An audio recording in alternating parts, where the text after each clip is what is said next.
Eventos finais, capítulo 10. O pequeno tempo de angústia. Um tempo de angústia antes que termine o tempo da graça.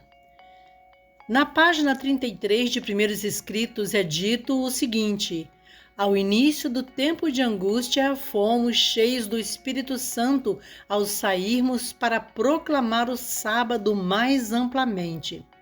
Esta visão foi dada em 1847, quando havia apenas poucos dentre os irmãos do Advento observando o sábado, e desses, somente uns poucos supunham que sua observância era de suficiente importância para constituir uma linha de separação entre o povo de Deus e os incrédulos. Agora, o cumprimento desta visão está começando a ser visto. O início do tempo de angústia ali mencionado não se refere ao tempo em que as pragas começarão a ser derramadas, mas a um breve período, pouco antes, enquanto Cristo está no santuário. Nesse tempo, enquanto a obra de salvação está se encerrando, tribulações virão sobre a terra, e as nações ficarão iradas, embora contidas, para não impedir a obra do terceiro anjo. O fim da liberdade religiosa nos Estados Unidos. A lei de Deus, pela intervenção de Satanás, irá ser invalidada em nossa terra, Estados Unidos, de alardeada liberdade. A liberdade religiosa terá o seu fim. A luta será decidida no que toca ao assunto do sábado e agitará o mundo inteiro. Uma grande crise aguarda o povo de Deus. Muito em breve, nossa nação procurará impor a todos a observância do primeiro dia da semana como dia sagrado. Ao fazer isto, eles não hesitarão em compelir os homens contra a voz de sua própria consciência a observarem o dia que a nação declara ser o sábado. Os adventistas do sétimo dia travarão a batalha pelo sábado do sétimo dia. As autoridades nos Estados Unidos e em outros países se levantarão em seu orgulho e poder e farão leis para restringir a liberdade religiosa. Os protestantes dos Estados Unidos serão os primeiros a estender as mãos através da voragem para apanhar a mão do espiritismo. Estender-se-ão por sobre o abismo para dar mãos ao poder romano, e sob a influência desta tríplice união, este país seguirá as pegadas de Roma, conculcando os direitos da consciência. A Igreja e o Estado se opõem ao povo de Deus. Todos quantos não se curvarem ao decreto dos concílios nacionais e obedecerem às leis nacionais para exaltar o sábado instituído pelo homem do pecado, para menosprezar o santo dia de Deus, sentirão não somente o poder opressivo do papado, mas do mundo protestante, a imagem da besta. As organizações religiosas que recusam ouvir as mensagens de advertências da parte de Deus estarão sob forte engano e se unirão com o poder civil para perseguir os santos. As igrejas protestantes se unirão com o poder papal para perseguir o povo de Deus que guarda os mandamentos. Esse poder, semelhante a um cordeiro, se une com o dragão para pelejar contra os que guardam os mandamentos de Deus e têm o testemunho de Jesus Cristo. A Igreja apelará para o braço forte do poder civil e nesta obra unir-se-ão romanistas e protestantes. Perante os tribunais. Os que viverem durante os últimos dias da história terrestre saberão o que significa ser perseguido por causa da verdade. Nos tribunais, prevalecerá a injustiça. Os juízes recusarão ouvir as razões dos que são leais aos mandamentos de Deus, porque sabem que os argumentos em favor do quarto mandamento são irrefutáveis. Eles dirão: temos uma lei, e de conformidade com a nossa lei, ele deve morrer. A lei de Deus não é nada para eles. Nossa lei lhes é suprema. Os que respeitam essa lei humana serão favorecidos, mas não serão concedidos favores aos que não se submeterem ao falso sábado. Se formos levados aos tribunais, devemos abrir mão de nossos direitos, a menos que isso nos ponha em conflito com Deus. Não estamos pleiteando os nossos direitos, mas o direito de Deus ao nosso serviço. Os adventistas serão tratados com desprezo. O mesmo espírito despótico que noutras eras tramou contra os fiéis há de tentar extirpar da face da terra os que temem a Deus e obedecem à sua lei. A riqueza, o gênio e a educação hão de aliar-se a fim de cobri-los de ignomínia. Magistrados, perseguidores, ministros e membros de igreja hão de conspirar com eles. De viva voz e com a pena, com ameaça, escárnio e zombaria, hão de tentar derrotar a sua fé. Tempo virá em que, por defendermos a verdade bíblica, seremos considerados traidores.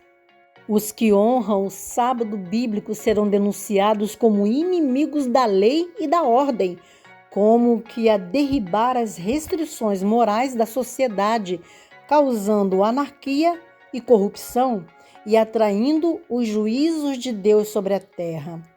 Declarar-se-á que seus conscienciosos escrúpulos são teimosia, obstinação e desdém à autoridade. Serão acusados de deslealdade para com o governo.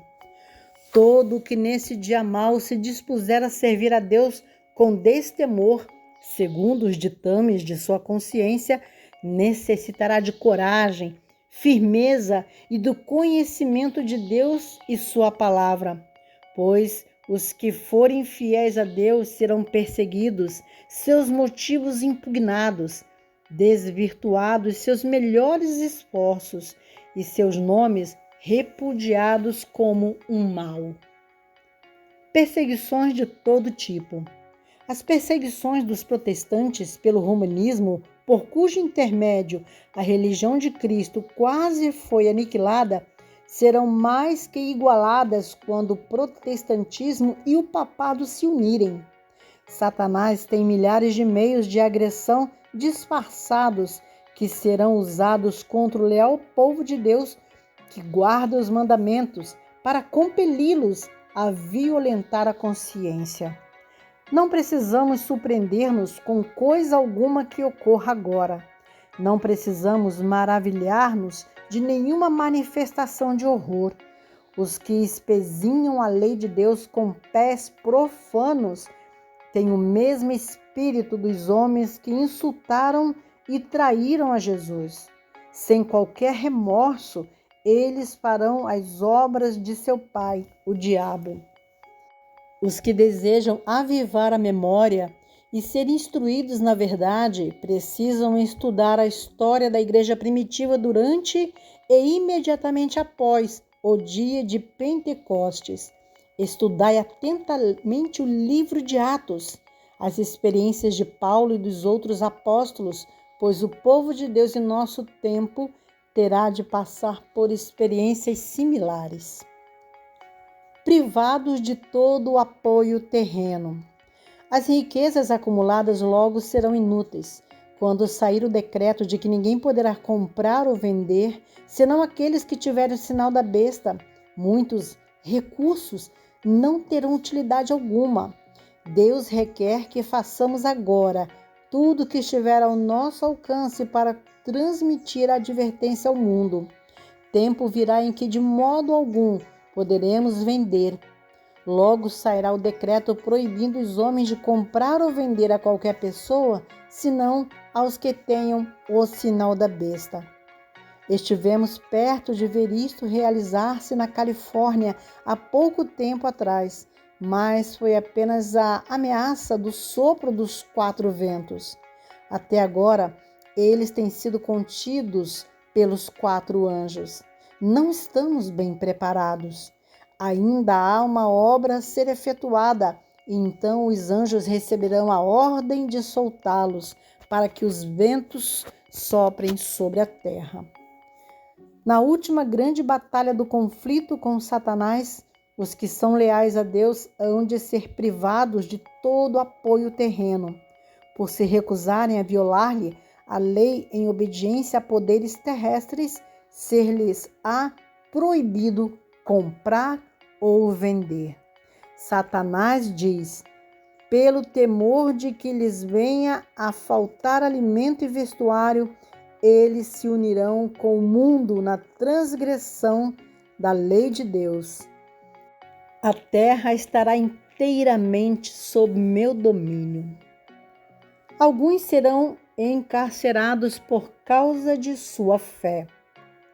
Alguns serão encarcerados por se recusarem a profanar o sábado do Senhor. Como os defensores da verdade se recusem a honrar o descanso dominical, alguns deles serão lançados na prisão, exilados, e outros tratados como escravos.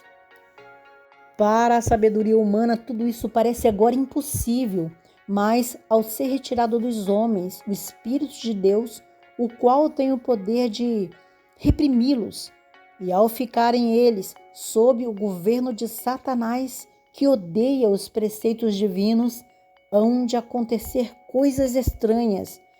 Quando o temor e o amor de Deus são removidos, o coração pode tornar-se muito cruel. Se formos chamados a sofrer por amor de Cristo, seremos capazes de ir para a prisão, confiando nele, como uma criancinha confia em seus pais. Agora é o tempo de cultivar fé em Deus. Muitos serão condenados à morte. A melhor coisa para nós é entrar em íntima ligação com Deus, e se Ele quiser que sejamos mártires por amor à verdade, isto poderá ser o meio de conduzir muitos outros à verdade. Muitos serão encarcerados, muitos fugirão das cidades e vilas para salvar a vida, e muitos serão mártires por amor a Cristo, colocando-se em defesa da verdade. Há perante nós a perspectiva de uma luta contínua, com risco de prisão, perda de propriedade e da própria vida para defender a lei de Deus. Requerer-se-á dos homens que rendam obediência a editos humanos em violação da lei divina. Os que forem fiéis a Deus serão ameaçados, denunciados, proscritos. Serão entregues pelos pais e irmãos e parentes e amigos, até mesmo à morte. Não havemos de ter coragem e a fortaleza dos mártires de outrora, enquanto não chegarmos à posição em que eles se acharam. Caso deva haver uma volta da perseguição, será dada graça para despertar toda a energia da alma para mostrar verdadeiro heroísmo. Os discípulos não foram revestidos da coragem e fortaleza dos mártires, senão quando essa graça se tornou necessária. Como permanecer firme sob perseguições? Notaremos que precisamos desprender-nos de todas as mãos, exceto a mão de Jesus Cristo. Amigos mostrar-se-ão aleivosos e nos trairão. Parentes enganados pelo inimigo julgarão prestar serviço a Deus, opondo-se a nós e envidando o máximo esforço para colocar-nos em situações difíceis, esperando que neguemos a nossa fé. Em meio, porém, das trevas e do perigo, podemos depositar nossa mão na mão de Cristo. A única maneira pela qual os homens poderão permanecer firmes no conflito é estar arraigados e firmados em Cristo. Eles precisam receber a verdade como é em Jesus, e somente quando é apresentada desta maneira pode a verdade suprir as necessidades da alma. A pregação de Cristo crucificado como justiça nossa é o que sacia a fome da alma. Quando firmamos o interesse das pessoas nessa grande verdade central, fé, esperança e coragem advém o coração. Por causa de sua fé, muitos serão privados de um lar e herança neste mundo, mas se entregarem o coração a Cristo, recebendo a mensagem de sua graça e confiando no seu substituto e fiador, o Filho de Deus, ainda poderão encher-se de alegria. A perseguição espalha o povo de Deus. Em vários lugares, ao ser incitada a hostilidade contra os que observam o sábado do Senhor, talvez se torne necessário que o povo de Deus se mude desses lugares para outros em que não sejam combatidos tão acerbamente. Deus não requer que seus filhos permaneçam onde, pela atitude de homens ímpios, sua influência perca o efeito e sua vida seja exposta ao perigo. Quando a liberdade e a vida correm perigo, não é meramente nosso privilégio, mas nosso dever, claro, ir a lugares em que as pessoas estejam dispostas a ouvir a palavra da vida e onde as oportunidades para pregar a palavra sejam mais favoráveis. Logo chegará o tempo em que o povo de Deus, por causa da perseguição, será espalhado em muitos países. Os que receberam uma educação equilibrada sair-se-ão bem onde quer que estiverem. A perseguição conduz à unidade entre o povo de Deus. Quando a tempestade da perseguição realmente desabar sobre nós, as verdadeiras ovelhas ouvirão a voz do verdadeiro pastor. Abnegados esforços serão envidados para salvar os perdidos, e muitos que vaguearam longe do aprisco retornarão para seguir o grande pastor. O povo de Deus se coligará e apresentará ao inimigo uma frente unida. Em vista do perigo comum, cessará a luta pela supremacia e não haverá disputas sobre quem será considerado o maior. A crise torna mais evidente a interferência de Deus. De vez em quando, o Senhor tem manifestado sua maneira de agir. Ele está atento ao que se passa na terra. E quando tem havido uma crise, tem se revelado e interposto para impedir a realização dos planos de Satanás. Muitas vezes tem permitido que questões concernentes a nações, a famílias e a indivíduos cheguem a uma crise para que a sua interferência se torne evidente. Então ele tem deixado que se conheça o fato de que há um Deus em Israel que ampara e defende seu povo. Quando a oposição à lei de Jeová quase for universal, quando seu povo for oprimido e afligido pelos semelhantes, Deus intervirá. As fervorosas orações de seu povo serão atendidas, pois ele gosta que seu povo busque de todo o coração e confie nele como libertador. Durante algum tempo, será permitido que os opressores triunfem sobre os que conhecem os santos mandamentos de Deus. Até o fim, Deus permite que Satanás revele seu caráter como mentiroso, acusador e assassino. Assim, o triunfo final do seu povo tornar-se-á mais acentuado, mais glorioso, mais cabal e completo. A aflição purifica o povo de Deus. Logo há de haver perturbações por todo o mundo. Cumpre que cada qual procure conhecer a Deus. Não temos tempo para esperar. O amor de Deus à sua igreja é infinito. Incessante é o seu cuidado de sua herança. Ele não permite que aflição humana alguma sobrevenha à igreja, senão unicamente a que é necessária para a sua purificação, seu bem presente e eterno. Purificará a sua igreja, assim como purificou o templo no princípio e no fim de seu ministério na terra. Tudo que ele traz sobre a igreja em forma de provações e aflições, falo para que seu povo adquira mais profunda piedade e mais força para levar a todas as partes do mundo as vitórias da cruz. Aflições, cruzes, tentações, advertências e nossas várias provações são os agentes divinos para nos purificar, santificar e preparar-nos para o celeiro celeste.